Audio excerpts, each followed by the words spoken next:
ఓం నమో వెంకటేశాయ. గురుర్బ్రహ్మా గురుర్విష్ణుః గురుర్దేవో మహేశ్వరః గురుస్సాక్షాత్ పరం బ్రహ్మ తస్మై శ్రీ గురవే నమః.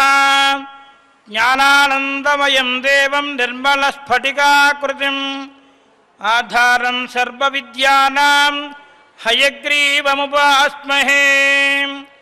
మత్పాదౌ శరణం వ్రజేతి చరణౌ సంసార సింధుస్తదా జానం సంస్పృశతీతి జానుమపి పాణిభ్యాం త్వయం దర్శయన్.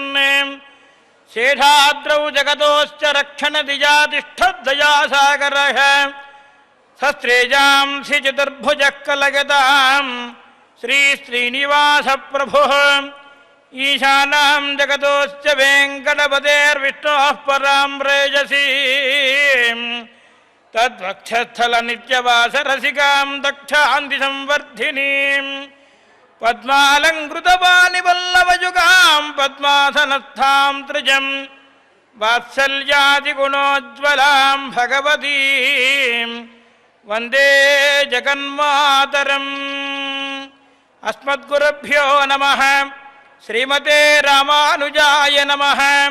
సమస్తపరివారాయ సర్వదివ్యమంగళవిగ్రహాయ శ్రీమతే నారాయణాయ నమః. మనోజవం మారుతతుల్యవేగం జితేంద్రియం బుద్ధిమతాం వరిష్టం వాదాత్మజం వానరయూధముఖ్యం శ్రీరామదూతం శిరసా నమామి. నారాయణం నమస్కృత్య నరం చైవ నరోత్తమం దేవీం సరస్వతీం వ్యాసం తతో జయముదీరయేత్. వందే బృందావనాసీనమిందిరానందమందిరం ఉపేంద్రం సాంద్రకారుణ్యం పరానందం పరాత్పరం. సప్తశైలాధీశుని శ్రీచరణ సన్నిధిలో ప్రతినిత్యము కూడా అష్టాదశ మహాపురాణములోని సారమైనటువంటి శ్రీ నారదీయ మహాపురాణంలోని అనేక రకమైనటువంటి విషయాలని శ్రీనివాసుని యొక్క కృపా కటాక్ష వీక్షణముల చేత మనం ప్రతినిత్యము కూడా శ్రవణం చేస్తూ ఉన్నాం. నవవిధ భక్తులలో ప్రధానమైనటువంటి శ్రీ శ్రవణ భక్తి ద్వారా శ్రీనివాసుని సేవించే భాగ్యం ప్రసాదించినందుకు ఒక్కసారి ఏడుకొండలవాడ వెంకటరమణ గోవింద గోవింద. ప్రతినిత్యము శుభ ప్రాతకాల సమయంలో భగవన్నామ సంకీర్తనతోటి మన జీవనయానం సాగుతూ ఉన్నది. ఎందుకయ్యా అంటే ఉచ్ఛ్వాస నిశ్వాసములు శ్రీనివాసుడి అనుగ్రహించినటువంటివే కావున భక్తితోటి భగవంతుణ్ణి గోవింద గోవింద గోవింద అంటూ ముమ్మార్లు గొంతెత్తి ఎవరైతే శ్రీవారిని సేవిస్తూ శ్రవణం చేస్తూ సంకీర్తన చేస్తారో వారందరినీ కూడా కొంగు బంగారమై కాపాడే కరుణానిధి ఆ శ్రీనివాసుని యొక్క అనుగ్రహం మనందరిపైన ప్రతినిత్యము కూడా చక్కగా జాలువారుతూ ఉన్నది. అటువంటి శుభ సమయంలో నారదీయ మహాపురాణంలోని విశేషాలను ఈనాడు స్వస్తి శ్రీ చాంద్రమాన శ్రీ శోభకృత నామ సంవత్సరం దక్షిణాయనం శరదృతువు మార్గశిరమాసం శుక్లపక్షం ఏకాదశి దశమి మహాతిథి రేపటి రోజు వైకుంఠ ఏకాదశి దశమి తిథి నాడు చక్కగా స్వామివారి యొక్క అనుగ్రహం చేత భృగువాసరం అనగా శుక్రవారం నాడు అశ్వనీ నక్షత్రంతో కూడినటువంటి ఈనాడు స్వామివారు చక్కగా అనేక రకమైనటువంటి గోక్షీర గోదధి మధు మొదలుగా గల సుగంధ ద్రవ్యముల చేత శ్రీనివాసుడు అలాగే తిరుచుకనూరు అని పిలువబడే శ్రీచానూరులో పద్మావతి తాయార్లు చక్కగా అభిషేక కార్యక్రమాన్ని పూర్తి చేసుకొని మనందరికీ కూడా ఆనందాన్ని పంచుతూ ఉన్నటువంటి శుభ దశమి తిథి నాడు శ్రీనివాసుని సేవిస్తూ ఉన్నాం. రేపటి రోజు అత్యంత రమణీయమైనటువంటి రోజు వైకుంఠ ఏకాదశి, దానిని ముక్కోటి ఏకాదశి అని అంటారు. ఆ పూర్వదిన సందర్భముగా ఈనాడు ఏకాదశి మహావ్రతాన్ని ఎవరైతే ఆచరించారో వారందరూ కూడా ఈనాడే సంకల్పం చేసుకొని స్వామివారి యొక్క సంకీర్తనతోటి రేపటి రోజు మేము ఏకాదశి మహావ్రతాన్ని నీ యొక్క అనుగ్రహం చేత ఆచరించడానికి సిద్ధంగా ఉన్నామని చెప్పి సంకల్పం చేసుకునే శుభ సమయం కూడా ఈనాడే కావున శ్రీనివాసుని అనుగ్రహ విశేషం చేత నారదీయ మహాపురాణంలోని విశేషాలను యథామతి మనం తెలుసుకుంటూ ఉన్నాం. అనుగ్రహించమని ప్రార్థన చేద్దాం స్వామివారిని. వశిష్ఠుల వారికి ఒకటి ఆ సగర చక్రవర్తి చక్కగా సమస్తమైనటువంటి రాజ్యములన్నిటినీ కూడా ఉన్నటువంటి శత్రువులందరినీ కూడా జయించి స్వామివారి దగ్గర అనగా వశిష్ఠ మహర్షి వారి దగ్గర కొంతమంది దాగి ఉన్నారు. అక్కడ వచ్చి అంటే శరణాగతి చేసి ఉన్నారు, వారిని శరణగోరి ఉన్నారు అని తెలుసుకుని వారి వద్దకు వచ్చి సాష్టాంగ ప్రణిపాతం చేసి వశిష్ఠ మహాముని వద్దకు వచ్చి, స్వామి వీరందరూ కూడా మా రాజ్యాన్ని, మా తండ్రి గారి యొక్క రాజ్యాన్ని, మా రాజ్యాన్ని కూడా అపహరించారు కాబట్టి వీరిని విడిచిపెట్టండి, నేను వారందరినీ కూడా సంహరిస్తాను అని చెప్పి నిన్నటి రోజున వృత్తాంతంలో మనకి తెలుస్తూ ఉన్నది. సగర చక్రవర్తి వశిష్ఠుల వారితోటి సంభాషణ చేస్తూ ఉన్నాడు. ఏమయ్యా అంటే, శత్రువులు ఎప్పుడూ కూడా దాసభావంతో ఉండరు కదా స్వామి, అలాగే వారాంగణలు ఉన్నారు కదా, వారు ఎప్పుడు అనురాగంతో ఉంటారు అనుకోవడం చాలా పొరపాటు కదా. అలాగే సర్పములున్నాయే, అవన్నీ కూడా సాధుత్వంతో ఉంటాయా స్వామి? ఉండవు కదా. కాబట్టి వాటికి తాము బలంగా ఉన్నప్పుడు వాటి యొక్క ప్రదర్శన చేస్తూ ఉంటాయి, అదే బలహీనమైపోతే శరణాగతి చేస్తూ ఉంటాయి. కాబట్టి వారిని మీరు రక్షించవలసినటువంటి అవసరం లేదు. అలాగే ఈ యొక్క శత్రురాజులందరినీ కూడా నేను సంహరిస్తాను. ఎందుకయ్యా అంటే, లోభులు ఉన్నారే వాళ్ళు మొట్టమొదట పరాక్రమం చేత, వారి యొక్క పరాక్రమం చేత పరుషంగా మాట్లాడుతూ ఉంటారు. అదే పరాక్రమం కాస్త క్షీణించినట్లయితే అదే నాలుక దీనావస్థతోటి మాట్లాడుతూ ఉంటుంది కదా. కాబట్టి సమస్తమైనటువంటి శాస్త్రములన్నీ కూడా మీ యొక్క అనుగ్రహం చేత, ఔర మహర్షి వారి యొక్క అనుగ్రహం చేత తెలుసుకున్నాను. కాబట్టి రాజనీతి ధర్మం ప్రకారంగా వీరందరినీ కూడా నేను వధిస్తాను, స్వామి అనుగ్రహించండి అని చెప్పి ప్రార్థన చేసినటువంటి వశిష్ఠుల మహాముని వారితోటి ఎప్పుడైతే ప్రార్థన చేస్తున్నాడో వెంటనే వశిష్ఠుల వారు చెబుతున్నారు, సాధు సాధు మహాభాగా సత్యం వదతి సువ్రత తదాసి మద్వచస్తృత్వా పరాం శాంతిం లభిష్యసి మయైతే నిహతాః పూర్వం తత్పరిజ్ఞా విరోధినః హతానాం హననే కీర్తిః కా సముత్పద్యతే వద భూమీష జంతవస్సర్వే కర్మపాశేన యుంతితాః తథాపి పాపైర్నిహితాః కిమర్థం హంసితాన్ పునః. శత్రురాజులందరినీ కూడా సంహరిస్తాను, శత్రువులను సంహరిస్తాను అని చెప్పి వదిలిపెట్టండి అని పలుకుతున్నటువంటి యొక్క మహారాజుకి, సగర చక్రవర్తికి ఈ ప్రకారంగా పలుకుతున్నారు వశిష్ఠుల మహాముని వారు. ఓ మహానుభావ రాజా, చాలా సంతోషం, నీవు నీతి శాస్త్రంలో ఉన్నటువంటి, రాజనీతి శాస్త్రంలో ఉన్నటువంటి విశేషాలన్నింటినీ కూడా నాకు సమగ్రంగా తెలియపరిచావు. నీవు చెప్పినదంతా కూడా నిజమే, అయినప్పటికీ నా యొక్క కాస్త మాట వినవయ్యా నీవు. ఎందుకయ్యా అంటే, నా యొక్క వాక్కుని విన్నట్లయితే నీకు ఉత్తమమైనటువంటి శాంతి కలుగుతుంది. కారణం ఏమిటయ్యా అంటే, నీవు ప్రతిజ్ఞ చేశావు శత్రువులందరినీ కూడా సంహరిస్తాను అని చెప్పి, కానీ వీరందరినీ కూడా నేను ఎప్పుడో సంహరించేశాను. దాని గురించి నీవు ఏం చింతించవలసిన అవసరం లేదు. ఎందుకయ్యా అంటే, ఎప్పుడైతే యుద్ధరంగంలో భయపడి జుట్టు విరగబోసుకుని నగ్నంగా నదిలోకి దూకి పారిపోయి ముండనం చేయించుకునేవాడిలాగా సకం ఎప్పుడైతే శిరస్సు పైన సకం జుట్టు ఉంటుందో వారిని వదిలిపెట్టమని శాస్త్రం. కాబట్టి వీరందరూ కూడా ఎప్పుడో చనిపోయారయ్యా. ఇక చచ్చిన వారిని తిరిగి మరలా చంపి నీవు ఏం కీర్తి కట్టుకుంటావు? కాబట్టి నా మాట వినవయ్యా అని చెప్పి సాక్షాత్తు వశిష్ఠుల వారు సగర చక్రవర్తికి చెబుతూ ఉన్నారు. వీరందరూ కూడా పాపం చేత చేసి ఉన్నారు, కాదంటలేదు. కానీ ప్రాణులందరూ కూడా, వీరందరూ కూడా వారి వారి యొక్క కర్మ విశేషము చేత పాపం చేసి ఉన్నారు కదా, కాబట్టి వీరెప్పుడో కర్మ అనేటువంటి దానికి బంధింపబడిపోయి ఉన్నారు. తిరిగి మరలా వీరందరినీ కూడా నీవు సంహరించి నేను చంపెదను అనడం వదిలిపెట్టవయ్యా. ఎందుకయ్యా అంటే పాపం చేత నిండిపోయింది వారి యొక్క శరీరం అంతా కూడా.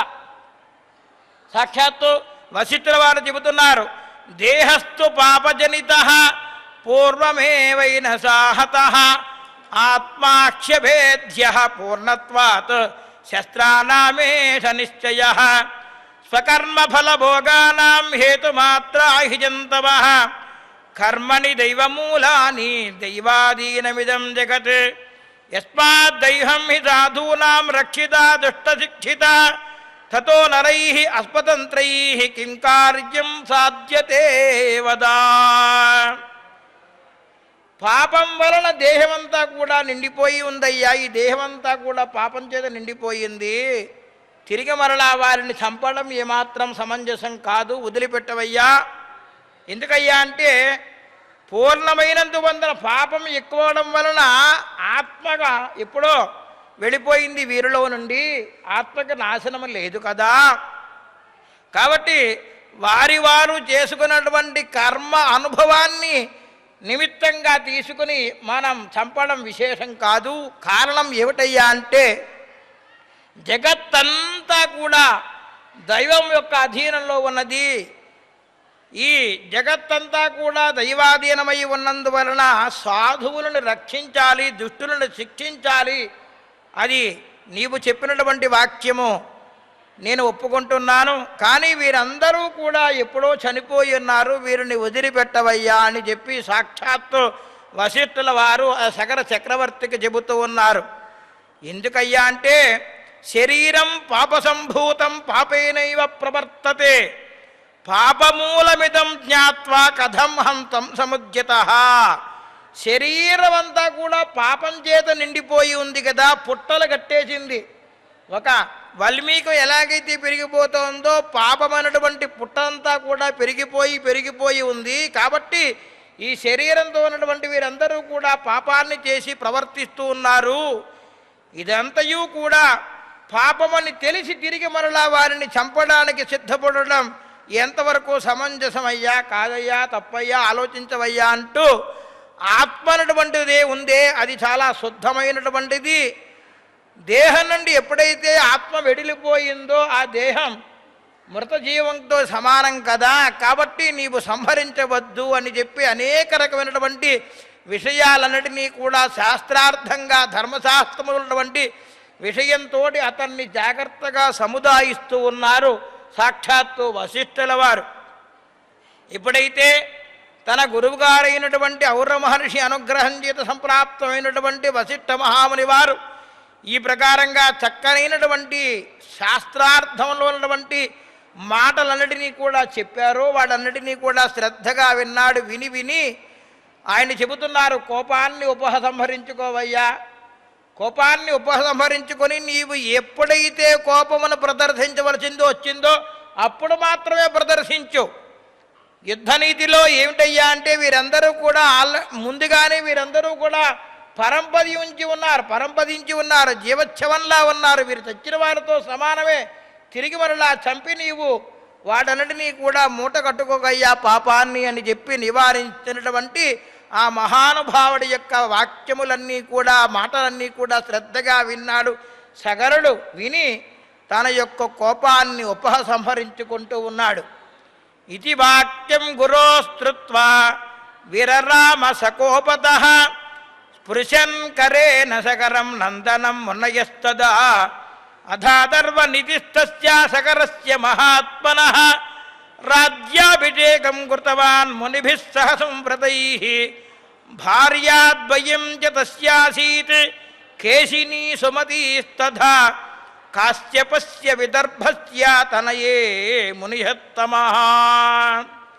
వెంటనే ఎప్పుడైతే కోపాన్ని ఉపసంహరించుకున్నాడో ఆ సగరుణ్ణి ఆ వశిష్ఠుల వారు దగ్గరకు వచ్చి చక్కగా ఆశీర్వచనం చేశారు. ఆశీర్వచనం చేసి వారి యొక్క కరస్పర్శ చేత శరీరాన్నంతా కూడా ఒక్కసారి తాకివేశారు.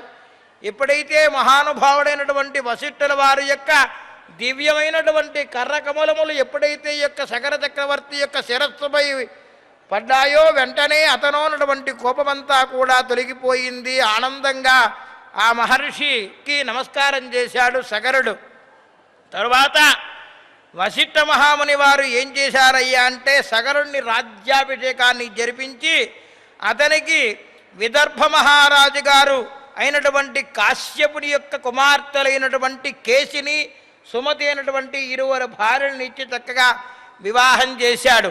నాయనా, శత్రువులందరినీ కూడా చక్కగా నీవు సంహరించావు, చాలా సంతోషం, ఇక రాజ్యాన్ని పరిపాలించవయ్యా అని చెప్పి తనకి రాజ్యాభిషిక్తుని గావించి విదర్భ మహారాజు గారైనటువంటి కాశ్యపుని యొక్క కుమార్తెలైనటువంటి కేశిని సుమతి అయినటువంటి ఇరువురు భార్యలని ఇచ్చి చక్కగా వివాహం జరిపించారు సాక్షాత్తు వశిష్ఠుల వారు ఈ సగరుడికి, సగర చక్రవర్తికి. ఈ ప్రకారంగా ఎప్పుడైతే వివాహం జరిగిందో తరువాత రాజ్యే ప్రతిష్ఠితం దృష్ట్వా ముని ఔర్వస్తపోనిధి వనాదాగత్య రాజానాం సంభాస్య స్పాస్త్రమం జిజౌ కదాచిత్ తస్య భూపస్య భార్యాభ్యాం ప్రార్థితో ముని వరం దదాపయత్యార్థమౌర్వో భార్గవమం ద్రవిత్ క్షణం ధ్యానస్థితో భూత్వా త్రికాలజ్ఞో ప్రార్థితో మునీశ్వరః కేశినం సుమతిం చైవ గిజమాహ ప్రహర్షయన్నే. సగర చక్రవర్తికి ఎప్పుడైతే రాజ్యాభిషేకాన్ని చేయించారో, వివాహం జరిపించారో వెంటనే తన సగర చక్రవర్తి గురువుగారు అయినటువంటి ఔర మహర్షి వారు వచ్చారన్న వనం నుండి వచ్చారు, అరణ్యంలో నుండి వచ్చారు. వచ్చి చక్కగా ఆశీర్వచనం చేశారు ఈ దంపతులకి. ఆశీర్వచనం చేసిన వెంటనే భార్గవ వంశుడైనటువంటి మంత్రవేత్త అయినటువంటి ఆ ఔర మహర్షి వారు సగర చక్రవర్తిని తన భార్యలని కూడా ఆశీర్వదించి తన భార్య అయినటువంటి కేశిని సుమతి వారందరూ కూడా చక్కగా ఆ యొక్క మహర్షికి ప్రార్థన చేసి సేవిస్తూ ఉండగా వారి యొక్క సేవకి ఆనందించి సంతోషించి వెంటనే మీకు చక్కనైనటువంటి సంతానం కలుగుతుంది అని చెప్పి వరమిచ్చారట ఔర మహర్షి వారు. ఈ ఔర మహర్షి వారే సగర చక్రవర్తికి దగ్గర ఉండి నామకరణం మొదలుగాగల ఉపనయన సంస్కారములన్నీ కూడా చేయించి వారే దగ్గరుండి మంత్రోపదేశం చేసి అనేక రకమైనటువంటి వేద విద్యలను అభ్యసించి చేయించి అనేక శస్త్రాస్త్రములన్నీ కూడా ఇచ్చినటువంటి మహా గురువు గారు ఔర చక్రవర్తి ఔర మహర్షి. అటువంటి ఔర మహర్షి త్రికాలజ్ఞుడు కాబట్టి వెంటనే అక్కడికి వచ్చి ఆ యొక్క మహారాజు గారిని భార్యనిద్దరినీ కూడా ఆశీర్వదనం చేశారు. ఆశీర్వచనం చేసి చక్కనైనటువంటి సంతానం కలుగుతుంది మీకు, ఆనందించండి అని చెప్పారు. ఒక్కసారి క్షణకాలం ధ్యానం చేసినటువంటి ఔర మహర్షి ఆ కేశిని సుమతిని గూర్చి ఈ ప్రకారంగా మాట్లాడుతూ ఉన్నారు, ఈ ప్రకారంగా పలుకుతూ ఉన్నారు. ఔర్వమువాచ ఏకా వంశధరం దైకం అన్యాసనయుతాని చ అప్యత్యార్థం మహాభాగే పృణుతాంత ఇదేప్సితం అధ శ్రుత్వా వచస్తస్య మునేః ఔర్వస్య నారద కేశిన్యేకం సుతం వవ్రే వంశసంతాన కారణం తథా షష్టి సహస్రాణి సుమత్యాహ్యభవత్సుతాః నామ్నా సమంజః కేశిన్యాస్తనయో మునిషత్తమా. ఔర మహర్షి వారు ఈ ప్రకారంగా పరుగుతూ ఉన్నారు. మీ ఇద్దరిలో ఒకరికి, ఇద్దరిని అడుగుతున్నారు విడివిడిగా, మీ ఇద్దరిలో ఒకరికి వంశ రత్నమైనటువంటి వంశకరుడైనటువంటి కుమారుడు కలుగుతాడు, ఇంకొకరికి 60,000 మంది కుమారులు కలుగుతారు, ఎవరెవరికి ఏం కావాలో కోరుకోండి అన్నాడు. ఆ కేశిని సుమతి అయినటువంటి వారిద్దరినీ కూడా పిలిచాడు. పిలిచి మహాబల పరాక్రమవంతుడు వంశాంకురుడైనటువంటి ఒక మహారాజు గారు ఒక పుత్రుడు మీకు కావాలా, లేక 60,000 మంది కొడుకులు మీకు కావాలా, మీరే నిర్ణయం తీసుకోండి, మీరు ఏం వరం కోరుకున్నా మీరిద్దరిలో ఎవరు వాటిని నేను ప్రసాదిస్తాను అని చెప్పి ఆ గురువైనటువంటి ఔర మహర్షి వారు పలికిన వెంటనే కేశిని అనేటువంటి ఆమె నాకు ఒక కుమారుణ్ణి ప్రసాదించండి అని ప్రార్థన చేసిందట. సుమతి 60,000 మంది కుమారుడు నాకు కావాలి అని చెప్పి ప్రార్థన చేసింది. అట్లే అగుగాక అని చెప్పి ఆశీర్వచనం చేశారు. అదే ప్రకారముగా కేశినికి ఒక కుమారుడు, సుమతికి 60,000 మంది కుమారులు కలిగారు. ఆ కేశిని యొక్క కుమారుని పేరే అసమంజసుడు అని నామకరణం చేశాడు. అసమంజస్తు కర్మాణి జాగరోన్మత్తజేష్టితః తం దృష్ట్వా సాగరాస్తర్వే హ్యసంతో వర్తచేతసః తద్బాలభావం సందుష్టం జ్ఞాత్వా బాహుసుతో నృపః చింతయామాస విధివత్ పుత్రకర్మ విగర్హితం అహో కష్టతరాలోకే దుర్జనానాం హి సంగతిః కారుకైస్తాట్యతే వహ్నిః అయస్సంయోగమాత్రతః. చూడండి, ఎప్పుడైతే అసమంజసుడు జన్మించాడో వెంటనే అతను ఏం చేస్తున్నాడు, మదించినటువంటి మత్తేభల్లాగా ఏనుగులాగా అందరిపైన కూడా విరుచుకుపడుతూ అనేక రకమైనటువంటి చెడు పనులన్నీ కూడా చేస్తూ ఉన్నాడట ఆ యొక్క అసమంజసుడు.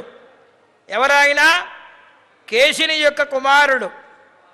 ఈ మహారాజు గారి శకర చక్రవర్తికి 2 భార్యలైనటువంటి వారిలో కేశినటువంటి ఆమె ద్వారా కలిగినటువంటి ఈ యొక్క అసమంజసుడు ఉన్నాడే, అతనన్నీ కూడా చెడు పనులన్నీ కూడా చేస్తూ ఉన్నాడట. పుట్టిన వెంటనే అసమంజసుని చూసి చాలా బాధపడింది ఈవిడే. బాధపడింది. సగరుల యొక్క పుత్రులందరూ కూడా ఈ ప్రకారంగా ఉన్నారు ఏమిటి అని చెప్పి చాలా చింతిస్తూ ఉన్నది ఆ యొక్క తల్లి. అసమంజసుడు చేస్తున్నటువంటి ఈ బాలచేష్టలతోటి చింతాక్రాంతుడైపోయాడు తండ్రి గారైనటువంటి శకర చక్రవర్తి. చూడండి, లోకంలో దుర్జన సాంగత్యం తప్పు కదా, చాలా కష్టాన్ని కలిగిస్తుంది కదా. తన కుమారుడే అయినప్పటికీ కూడా దుర్జనులతోటి సాంగత్యం చేస్తూ తను చేస్తున్నటువంటి ఈ యొక్క చెడు పనులన్నిటినీ కూడా చూశాడు ఆ శకర చక్రవర్తి. చూసి బాధపడుతున్నాడు. ఎందుకయ్యా అంటే ఇనుము ఉంది కదా, ఆ ఇనుము సంయోగం చేసేటప్పుడు అగ్నిపై పడితే ఆ సమ్మెట పోటు ఇనుముపై కూడా పడుతుంది కదా. కాబట్టి తను చెడు పనులన్నీ కూడా చేస్తూ ఉన్నాడు, బాధపడుతూ ఉన్నాడు ఈ యొక్క శకర చక్రవర్తి. ఈ ప్రకారంగా బాధపడుతున్నటువంటి అతనికి ఏం జరిగిందయ్యా అంటే అంశుమన్నామదనయో బభూవ హ్యసమంజసః శాస్త్రజ్ఞో గుణవాన్ ధర్మీ పితామహ హితే రతః దుర్వృత్తాస్తాగరాస్తర్వే లోకోపద్రవకారిణః అనుష్ఠానమతా నిత్యం అంతరాయా భవంతి తే ఉత నిజాని యజ్ఞేషు హవీంసి విధివద్విజైః బుభుజేతాని సర్వాణి నిరాకృత్య దిబౌకశః. అసమంజసునికి ఎప్పుడైతే ఈ ప్రకారంగా తన యొక్క చేస్తున్నటువంటి చేష్టలన్నీ కూడా చెడు కార్యక్రమాలన్నీ కూడా చేస్తూ ఉన్నాడో, అదే ప్రకారంగా అతని యొక్క చెడు ప్రవర్తనని మారకుండా ఉన్నాడు. అనేక రకమైనటువంటి క్రూరకర్మలన్నీ చేస్తూ ఉన్నాడు, బాధపడుతూ ఉన్నారు తండ్రి గారు. కానీ వయస్సు ఆగదు కదా, యుక్త వయస్సు వచ్చేసింది, తనకు కూడా వివాహం జరిగింది. అసమంజసునికి అంశుమంతుడు అనేటువంటి ఒక కుమారుడు కూడా కలిగాడట కాలక్రమంలో. అంశుమంతుడున్నాడే, ఆయన అనేక రకమైనటువంటి శాస్త్రములు శస్త్రములు అన్నీ కూడా చక్కగా తెలుసుకున్నాడు. చూడండి, కేశిని యొక్క కుమారుడైనటువంటి ఈ యొక్క అసమంజసుడు చేస్తున్నటువంటి బాలచేష్టలతో చాలా బాధపడ్డాడు. దుర్జన సాంగత్యం చేస్తున్నాడు అని తెలుసుకున్నప్పటికీ కూడా ఏమీ చెయ్యలేకుండా ఊరుకున్నాడు శకర చక్రవర్తి. బాధపడ్డాడు. ఈ బాధ ఇలాగే ఉండగానే కాలం గడిచింది. అతనికి వివాహం కూడా అయిపోయింది. అతని యొక్క కుమారుడుగా అంశుమంతుడు జన్మించాడు. అతనికి అంశుమంతుడు అని నామకరణం చేశారు. ఆ అంశుమంతుడు చక్కగా అల్లారుబిడ్డగా బిల్లుడుగా పెరుగుతూ సకల శాస్త్రములన్నిటినీ కూడా తెలుసుకొని మంచి గుణవంతుడుగా ఉన్నాడట. చూడండి విధి ఎలా ఉంటుందో. ఔర మహర్షి వారు ప్రసాదించినటువంటి వారిలో 60,000 మంది కుమారుడు కావాలా, పరాక్రమవంతుడైనటువంటి ఒక కుమారుడు కావాలా అని కోరుకోమంటే ఒక కుమారుడు చాలు అని కోరుకున్నటువంటి ఆమెకు అంశుమంతుడు జనిస్తే అసమంజసుని యొక్క కుమారుడిగా ఈ యొక్క అంశుమంతుడు జన్మించాడు. అంశుమంతుడు సకల శాస్త్రములన్నిటినీ కూడా తెలుసుకుని తల్లిదండ్రులను సేవిస్తూ మహాగుణవంతుడుగా ఉండి ధర్మజ్ఞుడుగా ఉన్నాడట. ఎప్పుడూ కూడా ధర్మాన్ని తప్పకుండా తను చేయవలసినటువంటి విధి విధానములన్నీ కూడా యథాశాస్త్రముగా గురువుగారు చెప్పినటువంటి విషయములన్నీ కూడా చక్కగా వింటూ ఉన్నాడు ఈ యొక్క ధర్మజ్ఞుడైనటువంటి అంశుమంతుడు తాతగారైనటువంటి సగర చక్రవర్తి వారి వద్దకు వెళ్ళి నమస్కారం చేసుకుని ప్రతినిత్యము కూడా వారిని సేవిస్తూ అనేక రకమైనటువంటి నీతి శాస్త్రములను వేదాంగములను శస్త్రాస్త్రములను చక్కగా అభ్యసిస్తూ ఉన్నాడు, నేర్చుకుంటూ ఉన్నాడు.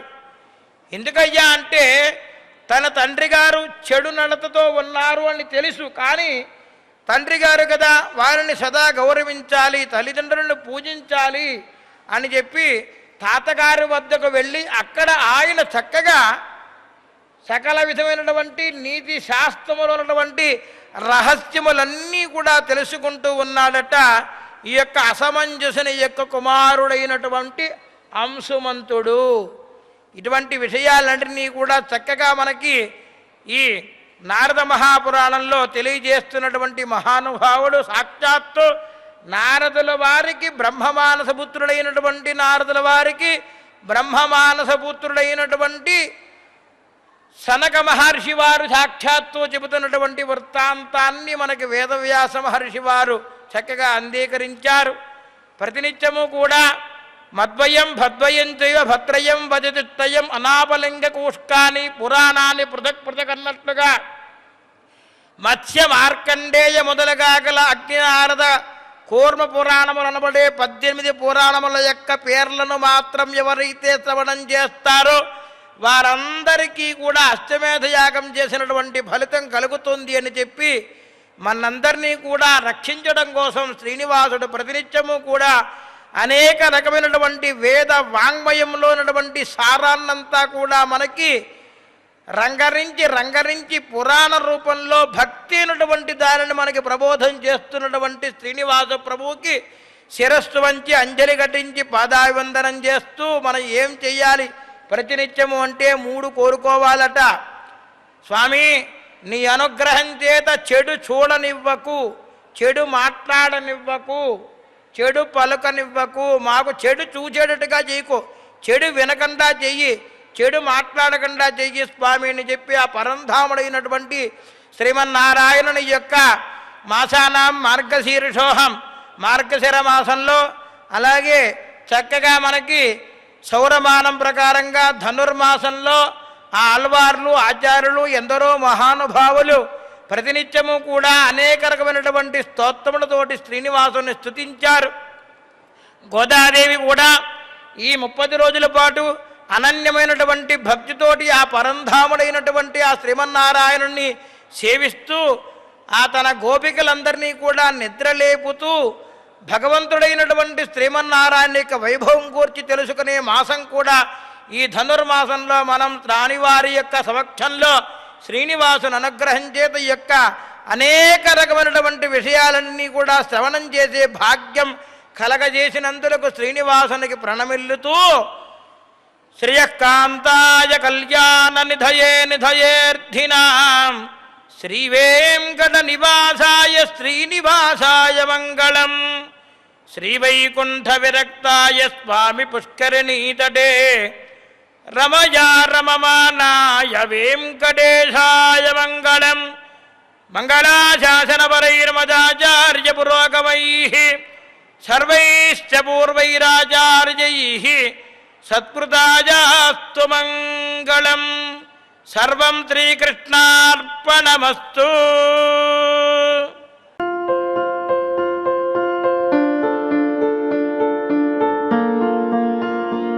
సంస్కృతి సంప్రదాయం ప్రేమ ఆప్యాయత రాజసం ఉట్టిపడే వేడుకలకు అనువైన ప్రదేశం ఎంఎల్ఎన్ కన్వెన్షన్ హాల్. కని విని ఎరుగని రీతిలో జరిగే మీ ఇంటి కళ్యాణ వైభోగానికి అందమైన కళ్యాణ వేదిక MLN convention hall. MLN convention hall ప్రత్యేకతలు: సువిశాలమైన wedding halls, centralize AC, banquet hall మరియు విశాలమైన డైనింగ్ హాల్, వధువరుల కోసం ప్రత్యేక ఏసీ మరియు నాన్ ఏసీ గదులు, నక్షత్రాల వెలుగులో పచ్చని పచ్చికపై పార్టీల కోసం అనువైన గార్డెన్, ఎంఎల్ఎన్ కన్వెన్షన్ లో సీసీటీవీ పర్యవేక్షణతో పూర్తి భద్రత, ఎక్స్పీరియన్స్ అండ్ ప్రొఫెషనల్ వర్కర్స్ గల అన్నపూర్ణ గ్రూప్ వారి సేవలు, 2000 వాహనాలు పార్కు చేసేందుకు సువిశాల పార్కింగ్ సౌకర్యం, మీ ఇంట జరిగే అన్ని శుభకార్యాలకు, పెళ్లి, reception, engagement, birthdays, get together, corporate events, ఏ ఇతర శుభకార్యాలకైనా అందమైన వేదిక ఎంఎల్ఎన్ కన్వెన్షన్ హాల్. బుకింగ్ కోసం సంప్రదించండి 7550438888 మరియు 7550428888. మా అడ్రస్ చీర్యాల లక్ష్మీ నరసింహస్వామి దేవాలయం ప్రక్కన near outer ring road, Keesara junction, Cheeryal గ్రామం, మేడ్చల్ జిల్లా.